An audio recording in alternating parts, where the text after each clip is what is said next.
왜 사람은 80세를 경계로 급격히 쇠약해질까? 이 질문은 저자가 오랫동안 품어온 소박한 의문이자 노년 정신과 의사로서 고찰해야 할 주제이기도 했다. 먼저 이 도서를 주목하시길 바랍니다. 80세의 벽, 실천편. 저자, 와다 히데키. 펴낸 곳, 한스미디어 출판사. 바로 노후에 대한 그릇된 편견과 선입견을 버리고 80세의 벽을 건강하게 넘어서는 지혜로운 방법이 담겨 있는 책 속으로 들어가 보는 시간을 가져보겠습니다.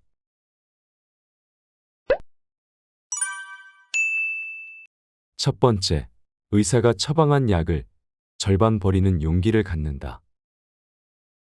이 항목에서는 오랫동안 쌓인 감정이 치고 올라와서 나 자신도 모르게 과격한 제목을 붙이게 되었다.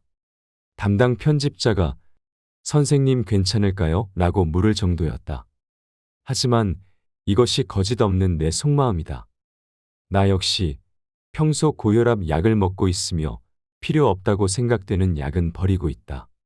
처음에는 정해진 치료 방침에 따라 혈압을 정상치라고 부르는 140까지 낮추려고 그에 상응하는 양의 약을 먹었지만 머리가 어지러질해서 삶과 업무의 질을 유지할 수가 없었다. 그래서 스스로 약의 양을 줄이고 혈압을 170 정도로 조절하고 있다. 고령자들은 나보다 더 많이 약으로 인한 어려움을 겪고 있을 것이다. 나이가 들면 몸과 마음에 갖가지 증상이 생기므로 각각의 진료과를 돌아다니며 의사가 시키는 대로 약을 먹다 보면 사람에 따라서는 하루에 15종류의 약을 먹게 되기도 한다. 그렇게 많은 종류의 약을 먹게 되면 틀림없이 몸에 맞지 않는 약을 만나게 된다. 몸이 나른하거나 휘청거리는 증상이 생기는 것이다. 잘못하면 심각한 부작용을 일으켜서 건강 수명을 단축할 수도 있다. 본디 나를 포함하여 고령자 진료를 전문으로 하는 의사는 약을 많이 쓰지 않는다. 고령일수록 약 부작용이 잘 생긴다는 사실을 경험적으로 알고 있기 때문이다. 고령자는 간이나 신장의 처리 능력이 떨어지면서 약 성분이 체내에 오랫동안 머물게 되고 그만큼 부작용 위험이 증가한다. 바로 약물 위험이다. 게다가 약을 먹고 혈압이나 혈당을 일시적으로 떨어뜨린다고 해도 이것이 장기적으로 건강한 장수로 이어지는지는 아직 입증되지 않았다. 일본인을 대상으로 하는 대규모 조사는 이루어지지 않고 있다. 또 다약제 복용, 여러 종류의 약을 동시에 복용하는 일이 어떤 상호작용을 일으키는지도 거의 검증되지 않았다. 이러한 상황에서 과연 의사의 지시대로 약을 전부 먹을 필요가 있을까? 개인적으로는 상당히 의문스럽다. 적어도 먹고 나서 오히려 컨디션이 나빠지는 약은 버려도 된다고 생각한다. 힘들어 하면서까지 약을 먹으면 면역력은 반드시 떨어지게 되어 있다. 그리고 그만큼 감염증이나 암에 걸리기도 쉽다. 나 역시 모든 약을 먹지 않아도 된다라고 말하는 것은 아니다. 다만 약은 적은 편이 좋다고 생각한다. 적어도 각종 검사의 정상치에 집착하여 무리해서 복용할 만큼의 장점은 없다. 약은 검사 수치를 낮추기 위해 먹는 것이 아니라 일상의 활동 수준을 떨어뜨리지 않기 위해 먹는 것이다. 부작용을 느낄 때는 의사가 준 약을 절반 정도만 먹고 상태를 지켜보는 것도 하나의 방법이다. 원래 약이라는 한자는 초두머리에 편안할 낙자를 쓴다. 각종 약을 대할 때는 편안해지면 먹고 불편해지면 먹지 않는다라는 태도로 임하기를 권한다. 두 번째, 좋은 의사인지 돌팔이 의사인지 판단하는 방법. 고령이 될수록 병원을 찾는 횟수가 늘어나므로 주치의와의 궁합은 한층 더 중요해진다. 의사를 선택할 때 가장 중요한 사항은 학력도 직함도 아니다. 환자의 이야기에 얼마나 귀를 기울이느냐이다. 환자의 말을 제대로 듣지 않고 컴퓨터 화면을 보면서 검사 수치만 확인하는 의사나 자신이 내린 진단에 집착하여 환자의 호소에 귀 기울이지 않고 치료법을 강요하는 의사에게 진료받으면 수명이 단축될 우려가 있다. 예를 들어 당신이 처방 약을 먹고 몸이 나른해져서 의사에게 상담했다고 가정해보자. 이때 적절한 대응을 하지 않고 계속 같은 약만 처방한다면 이런 병원에는 다니지 않는 편이 낫다. 또 이런 호소를 했을 때 조금 더 상황을 지켜봅시다. 라고 하는 의사도 피하는 것이 좋다. 말은 친절한 듯 보여도 자신의 치료 방침을 고수하는 결과는 같기 때문이다. 그런 종류의 의사는 아마도 다른 치료법을 모를 가능성이 있다. 그래서 의사용 지침서의 첫 부분에 나오는 치료법을 고집할 수밖에 없는 것이다. 한편 임상 경험이 풍부한 의사는 환자의 이야기에 충분히 귀를 기울이게 마련이다. 특히 고령자는 개인차가 커서 똑같은 약을 먹어도 효과가 좋고 부작용도 없는 사람이 있는가 하면 효과는 없으면서 부작용만 나타나는 사람도 있다. 경험이 풍부한 의사는 이러한 일을 충분히 숙지하고 있어서 온몸으로 환자의 목소리를 들을 수 있다. 적어도 환자가 이 약을 먹으면 몸이 나른해집니다 라고 호소했을 때 보통 이상의 의사라면 그럼 다른 약으로 바꿔봅시다 라고 대답할 것이다. 따라서 주치의의 역량을 진단하기 위해 한 가지 정도 불만을 호소해보는 것도 괜찮은 방법이다. 약 부작용에 관해서도 좋고 붕대가 너무 꽉 조여서 아프다고 해보는 방법도 좋다. 이런 호소를 듣고 바로 개선을 시도하는 의사가 좋은 의사이다. 또 처음 진료받을 때 의사가 무엇을 어떻게 묻는지 환자도 주의 깊게 의사를 진찰할 필요가 있다. 초진할 때 의사가 환자에게 하는 질문은 대체로 어느 진료과나 거의 비슷하다. 어디가 불편한가요? 로 시작하여 언제부터, 어떻게, 어떨 때, 얼마나 그 밖에는으로 이어진다. 이런 기본적인 문진조차 소홀히 하는 의사는 돌팔이라고 보아도 무방하다. 그런 의사를 만났다면 다른 의사를 찾아보는 것이 현명하다. 세 번째, 암은 절제한다고 다 좋은 게 아니다. 3년 정도 전에 나는 알고 지내는 의사에게서 췌장암이 의심된다라는 말을 들었다. 한 달 만에 5kg이나 체중이 줄고 혈당치가 급상승했기 때문이다. 분야는 다르지만 나도 의사이다. 암의 가능성이 상당히 높다는 것을 말투에서 읽을 수가 있었다. 췌장암은 특히 성가신 암으로 수술이 가능한 이기라고 해도 생존율이 불과 20% 정도에 지나지 않는다. 외과적인 수술이 성공한다고 해도 이후 수명을 연장하기란 쉽지 않다. 나는 얼마간 고민한 후에 수술은 하지 않는다. 화학치료도 받지 않는다라고 결심했다. 수술을 하면 여지없이 몸이 약해지기 때문이다. 이런 상태에서 화학치료까지 받으면 속이 울렁거려서 집 밖에 나가지 못할 수도 있다. 움직이지 못하면 신체 능력이 쇠퇴하여 삶의 질이 급격히 떨어진다. 그런데 암은 수술만 하지 않으면 말기가 되어도 그다지 체력이 떨어지지 않는 병이다. 뇌에도 큰 영향이 없다. 그래서 다른 치료를 포함하여 거의 아무런 대응도 하지 않으리라고 결심한 것이다. 그리고 융자를 받아서 체력이 남아있는 동안에 마지막 영화를 한 편 찍어야겠다고 마음먹었다. 다행히 그 후의 암이 아니라 제2형 당뇨병으로 밝혀졌다. 이때의 경험은 고령자의 암과 삶의 질에 관해 더 깊이 생각하는 계기가 되었다. 원래 나는 암은 절제하면 그만이라는 사고에 동의하지 않는다. 암 절제에 대해 상당히 소극적인 입장이라고 할 수 있다. 특히 고령자의 암 수술에는 부정적이다. 고령자 전문 임상의로서 고령자가 암 수술 후에 얻는 것보다 잃는 것이 더 많은 사례를 수없이 목격했기 때문이다. 대체로 70대 이상의 사람들은 암 수술을 받으면 체력이 떨어져서 단숨에 늙어버린다. 예를 들어 위암을 절제하면 암 이외의 위의 3분의 2 정도를 함께 절제하기 때문에 수술 후에 영양 섭취가 쉽지 않아서 한순간에 쇠약해진다. 소화기 계통만이 아니다. 전신의 기능도 동시에 저하되어 다른 질환에 걸릴 위험성이 커진다. 또한 입원하는 동안에 근육이 퇴화하여 수술 후에 몸져눕게 될 우려도 있다. 일반적으로 70에서 80대의 암은 진행이 느려서 그냥 내버려 두어도 수술했을 때와 수명이 비슷할 가능성이 있다. 그리고 수술했을 때보다 더 높은 수준의 체력을 유지하는 경우도 많다. 물론 수술하고 쇠약하지만 오래 사는 쪽을 선택할지, 다소 수명이 짧아지더라도 수술하지 않고 삶의 질을 유지하는 쪽을 선택할지는 당사자의 가치관의 문제일 뿐 정답은 없다. 다만 실제로 암을 선고받았을 때 암은 절제한다고 다가 아니다라는 저자의 힌트가 선택의 폭을 넓히는 결과로 이어지길 바랄 뿐이다. 네 번째, 혈당치는 높은 쪽보다 낮은 쪽이 훨씬 위험하다. 나는 3년 전에 목마름이 심해서 검사를 받은 적이 있다. 그랬더니 혈당이 660mg 디아이나 되었다. 중증 당뇨병 영역이었다. 의사는 인슐린 주사를 통한 치료를 권했지만 나는 제2형 당뇨병이었기 때문에 거절했다. 당뇨병에는 두 종류가 있다.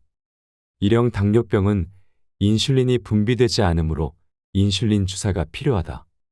한편 2형 당뇨병은 인슐린을 받아들이는 리셉터 수용체의 고장이 원인이므로 인슐린 주사 이외의 치료법도 존재한다. 결론부터 말하자면 현재 나는 오직 걷기를 통해서만 혈당을 조절하고 있다. 그전까지 운동을 전혀 하지 않았기 때문인지 하루에 30분 정도 걷기만으로 혈당치를 200에서 300 전후로 조절할 수 있게 되었다. 정상치라고 하는 숫자까지 내려가지는 않지만 그래도 목마름 증상이 나타나지 않아서 일상에 큰 지장을 느끼지는 않는다. 본래 혈당치는 무조건 낮다고 좋은 것은 아니다. 공복 혈당이 80에서 99mg 디어 미만이면 정상이라고 판단하지만 나는 600이 넘어도 전혀 의식 장애를 보이지 않았다. 반면 40 정도까지 내려가면 의식을 잃게 되고 20에서 30까지 내려가면 생명이 위험해진다. 혈당치는 높을 때보다 낮을 때가 훨씬 더 무섭다. 특히 고령자는 혈당치를 지나치게 떨어뜨리면 위험하다. 혈당치는 하루 사이에도 올랐다 내렸다 하기 때문에 정상치까지 떨어뜨리려고 하면 저혈당 상태가 되는 시간대가 발생할 수 있다. 원래 당뇨병의 본질은 혈당치가 지나치게 높은 병이 아니라 혈당치가 안정되지 않는 병이다. 간단히 고혈당 상태가 되기도 하고 저혈당 상태가 되기도 하는 것이다.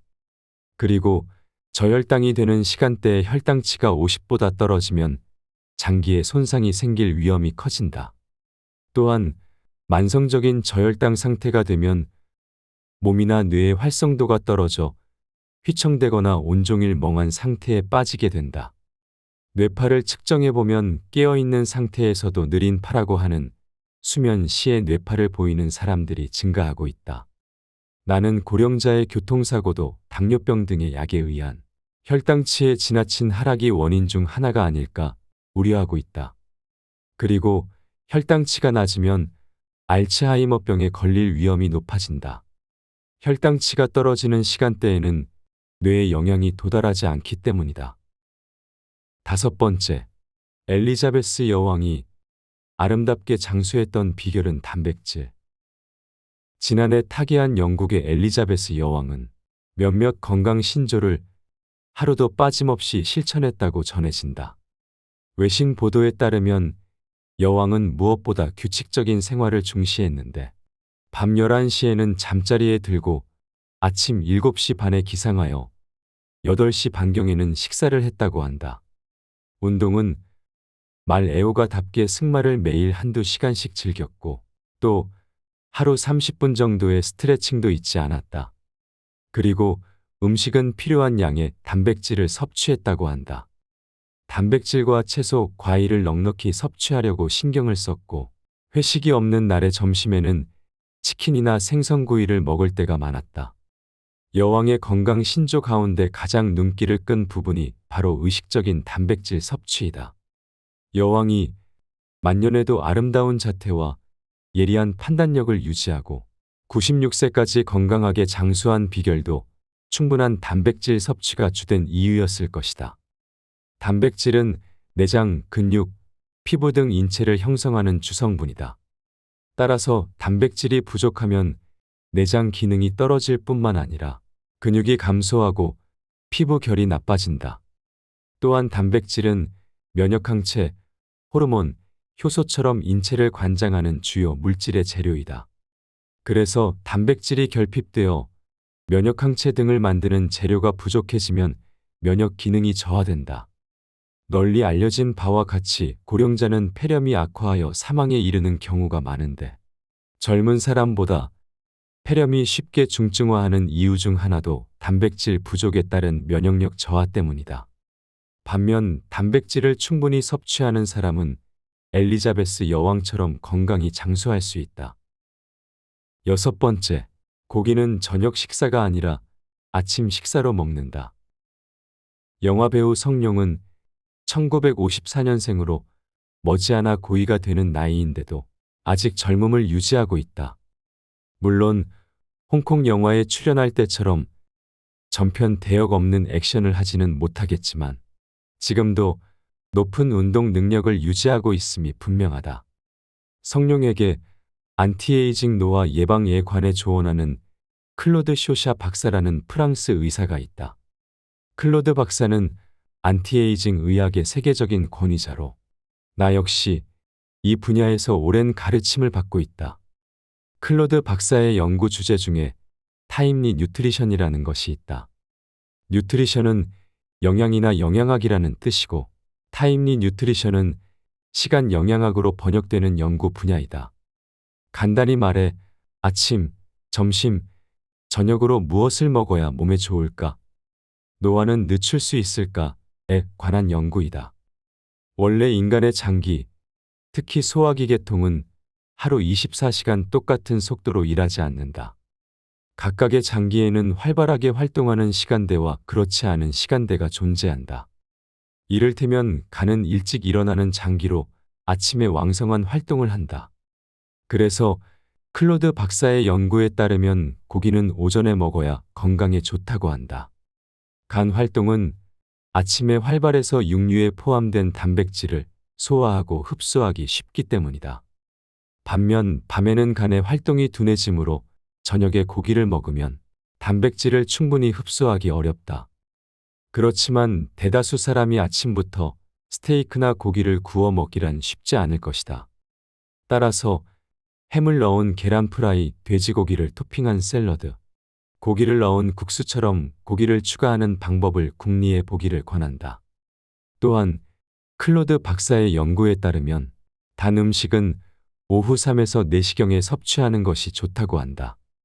이 시간대는 췌장의 움직임이 활발해서 당 대사에 관여하는 인슐린이 분비되기 쉽기 때문이다. 이런 의미에서 일본의 세식 간식이나 영국의 애프터눈 티는 소화기 리듬에 맞는 간식 섭취법이라 할 수 있다. 일곱 번째, 숙면에는 저녁 식사보다 아침 식사가 더 중요하다. 수면과 식사 사이에는 밀접한 관계가 있다. 특히 무엇을 먹느냐 이상으로 언제 먹느냐가 중요하다. 식사가 하루 리듬을 만들기 때문에 잠을 잘 자기 위해서는 식사를 규칙적으로 할 필요가 있다. 특히 하루의 첫 번째 식사인 아침 식사는 신체 리듬을 형성하는 데 매우 중요하다. 아침 식사에는 씹는 작업을 통해 뇌를 자극하고 몸을 깨우는 효과가 있다. 또한 아침에 충분한 영양을 섭취하고 건강한 활동을 해야 밤에 깊은 잠을 자는 바람직한 사이클이 형성된다. 한편 아침을 먹지 않는 것은 불면증의 원인이 된다. 아침 식사를 거르면 그만큼 저녁 식사의 비중이 높아져서 수면에 나쁜 영향을 주기 때문이다. 그러므로 아침에는 식욕이 없더라도 바나나 1개 정도는 먹어두도록 한다. 영양학적으로는 아침, 점심, 저녁의 비중이 3대 3대 4가 이상적이라고 보지만 고령자는 저녁 비중을 조금 더 낮추어서 아침, 점심, 저녁을 같은 비율로 먹는 편이 좋다. 이 정도의 비율로 정해진 시간에 식사하는 습관을 들이면 수면 리듬을 형성하는 데 도움이 된다. 여덟 번째, 고령자는 입욕을 하다가 목숨이 위험해질 수 있다. 입욕은 고령자에게 양날의 검과 같다. 잘하면 건강 수명을 연장할 수 있지만 잘못하면 목숨이 위험해질 수도 있기 때문이다. 고령자에게 욕실은 집안에서 최고 위험지대라고 할 수 있다. 교통사고 사망자의 6배 이상인 연간 1만 9천 명 정도가 입욕 중에 사망하며 그중 약 90%가 65세 이상이다. 고령자 입욕 사망의 대부분은 뇌졸중과 심장 발작이 원인이다. 입욕 중에 갑작스럽게 혈압이 올라가거나 떨어지면서 질환이 발생하는 것이다. 특히 뜨거운 물에 갑자기 몸을 담그면 혈압이 30에서 40이나 급상승하고 순환기계의 균형이 급격히 무너지면서 심각한 문제가 발생할 위험이 커진다. 따라서 고령자가 탕에 들어갈 때는 몇 가지 준비 과정이 필요하다. 먼저 미지근한 물에 단시간 들어간다. 이때 물 온도는 38에서 40도 정도이고 입욕 시간은 10분 정도이다. 이 정도로는 뇌혈관계, 순환기계에 큰 부담이 되지 않는다. 원래 스트레스 해소에는 미지근한 물이 더 효과적이다. 미지근한 물은 부교감 신경의 기능을 촉진하여 심신을 편안하게 하고 기분을 안정시켜준다. 다만 미지근한 물이라도 탕에 들어가기에 앞서서 몸에 물을 뿌리는 절차를 잊어서는 안 된다. 탕 온도가 조금 낮다고 해도 갑자기 몸을 담그면 전신의 혈관이 급속히 팽창하면서 혈압이 떨어지고 뇌빈혈을 일으킬 위험이 커지기 때문이다. 그래서 물을 뿌리는 과정이 필요하다. 물 뿌리기는 심장에서 먼 곳부터 조금씩 뿌리는 것이 요령이다. 발끝부터 시작하여 다리와 팔에 물을 뿌려서 몸이 뜨거운 물의 온도에 익숙해지면 어깨에 물을 뿌린다. 그러면 말단의 혈관부터 서서히 확장되기 때문에 심장에 가해지는 부담이 줄어든다. 특히 입욕하기 위험한 탕 온도는 42도가 넘을 때이다. 42도 이상의 탕에 몸을 담그면 혈압이 급상승하고 맥박이 빨라져서 심장과 뇌에 큰 부담을 준다. 그리고 샤워기로 목욕물을 받으면 히트쇼크를 예방할 수 있다. 입욕 시에 온도 차로 발생하는 질환을 히트쇼크라고 총칭한다. 특히 겨울철에 욕실과 집안의 온도 차가 클수록 히트쇼크가 생기기 쉽다. 따라서 입욕 전에는 욕실을 따뜻하게 만들어야 한다. 탈의실이나 욕실에 난방기구를 준비하여 욕실과 거실의 온도 차를 줄인 다음 들어가야 안전하다. 또한 욕실 창문을 이중으로 설치하여 단열성을 높이고 온도를 유지하는 방법도 있다. 더불어 욕조에 뜨거운 물을 받을 때 수도꼭지가 아니라 샤워기를 이용하여 채우는 방법도 있다. 샤워기를 이용하면 뜨거운 물이 비교적 오랜 시간 공기와 접촉하면서 김이 발생하기 때문에 욕실 전체의 온도를 높일 수 있다. 마지막으로 운전면허증 지켜내기. 최근 고령 운전자의 운전면허 갱신에 대한 장벽이 점점 높아지고 있다. 면허를 갱신할 때 인지기능 검사를 받아야 할 뿐만 아니라 위반 이력이 있으면 여러 가지 추가 검사를 받아야 하기 때문이다. 참으로 어리석은 정책이 아닐 수 없다. 애초에 고령자가 사고를 내는 확률은 높지 않다. 고령자가 제1사고 당사자가 되는 비율은 16에서 24세보다도 낮다. 그런데도 젊은 사람들의 사고 대책은 세우지 않고 국가는 고령자에게만 면허 반납을 요구한다. 그 결과 노쇠나 인지장애 돌봄 상태에 빠지는 고령자가 급증하고 있다. 고령자의 경우에 면허를 반납하면 외출할 수 없는 사람이 증가한다. 그러면 운동 기능이나 뇌 기능이 바로 쇠퇴한다. 고령자가 면허를 반납하면 돌봄이 필요한 상태에 놓일 위험이 커진다는 사실은 다양한 조사 연구를 통해서도 밝혀졌다. 따라서 되도록 운전을 지속하기를 권한다. 운전을 하면 자연스럽게 주의력과 판단력 훈련이 된다. 또한 외출할 기회가 증가하면서 자연스럽게 인지 능력이 저하되는 것을 막을 수 있다. 시험이 불안하다면 연습을 통해 미리 경향을 파악하고 대책을 세우면 된다. 사전 연습을 하는 방법은 간단하다. 이미 다양한 대책 문제집이 시중에 나와 있으니 그것들을 이용하여 연습하면 실전 테스트에서 당황하는 일은 없다. 문제집은 대체로 과거에 출제된 인지기능 검사를 싣고 있으며 이를 푸는 형식으로 구성되어 있다. 내가 감수한 대책 문제집도 있다. 나는 오랫동안 입시 지도를 해왔는데 어떤 시험이든 대책을 마련하면 합격률은 오르게 되어 있다. 옛말은 아니지만 중국말 중에 정부에게 정책이 있다면 민중에게는 대책이 있다 라는 말이 있다. 충분한 연습을 통해 폭정에 굴하지 말고 면허증을 지켜내길 바란다. 우리는 주변 지인들과 그들의 부모님들의 삶이 대략적으로 80세를 기준으로 삶과 죽음의 길로 바뀌는 듯한 느낌을 얻는다. 물론 의학적, 생물학적으로 여러 가지 이유를 들 수 있다. 하지만 최근에 저자는 80세라는 똑 떨어지는 숫자에 그 가장 큰 이유가 있지 않을까 하는 생각에 이르게 되었다. 80세라는 일단락 짓기 좋은 나이에 무언가를 그만두는 사람들이 늘기 때문이다. 예를 들어 80세가 되었으니 운전을 그만둔다. 팔순을 계기로 배우기를 그만둔다. 이처럼 80세를 분기점으로 인생의 커다란 쉼표를 찍는 사람들이 많이 있다. 그리고 무언가를 그만두면 그만큼 밖에 나갈 기회가 줄어들고 머리와 몸을 덜 쓰게 되어 심신의 쇠약이 빨라진다. 즉, 무언가를 그만두는 행위가 건강수명을 단축하는 원인이 되는 것이다. 건강수명을 연장하는 핵심 방법에는 두 가지가 있다. 하나는 그만두지 않기이다. 물론 나이가 들면 할 수 있는 일이 점점 줄어들게 마련이다. 하지만 남은 능력을 활용하여 방법을 찾고 어떻게든 지속하려고 노력하면 건강수명을 연장할 수 있다. 또 하나의 방법은 참지 않기이다. 예를 들어 당신은 다음과 같은 참는 것을 하고 있지는 않은가? 내심 먹고 싶지만 건강에 나쁘니까라며 참는다. 해보고 싶은 일이 있지만 이 나이에라며 참는다. 저자는 이러한 먹고 싶은 음식, 참는 것과 하고 싶은 일을 참는 것이 우리의 건강한 장수를 가로막는 내부의 적이라고 생각한다. 오늘날 많은 사람이 건강을 위해서는 참는 것을 마다하지 않는다. 하지만 나는 건강을 위해 참는다는 발상이야말로 건강에 해롭다고 생각한다. 실제로 참는 것은 건강수명을 단축한다.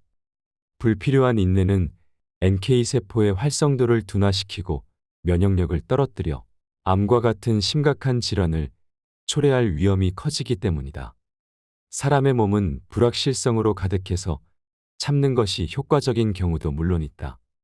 그렇지만 참는 것과 자신의 마음을 중시하는 것 중에 최종적으로 어느 쪽이 건강수명 연장에 도움이 될지는 의사를 포함하여 그 누구도 알지 못한다. 그래서 먹고 싶은 음식을 먹고 하고 싶은 일을 하며 긍정적이고 유쾌하게 살아가야 한다. 저자는 나이 듦을 인정하고 불필요한 인내는 하지 않으며 자신이 할 수 있는 일을 현명하게 지속하라고 이야기한다. 사실 우리 사회에서는 은퇴, 퇴직 등을 경험하며 그때부터 아무것도 하지 않고 속세를 떠나 아무 속박 없이 조용하고 편안한 삶을 살려고 하는 생각을 가진 사람들이 많다. 주변의 지인들이나 매스컴을 통해 보는 국민의식 속에서 그러함을 발견할 수 있고 그러한 현상은 자기 스스로 80세의 벽을 넘기지 못할 일을 만드는 것이 아닐까 하는 생각도 하게 된다.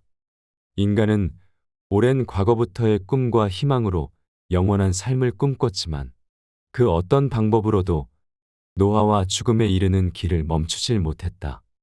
멈춘다는 생각이 잘못된 생각일 수도 있겠지만 자신의 생각, 행동의 여부에 따라 늦은 죽음을 맞이할 수도 있고 빠른 죽음을 불러올 수도 있는 개연성은 얼마든지 가능한 일이라 할 수 있다. 더구나 80세의 벽이라는 그 벽을 넘기 위해 과연 나 그리고 우리는 어떤 마음, 어떤 생각, 어떤 자세로 그 벽을 넘고자 하는지를 스스로에게 되물어보면 해답이 나오지 않을까 생각이 든다. 그 해답은 고령자도 인생을 행복하게 누릴 수 있다는 것이다.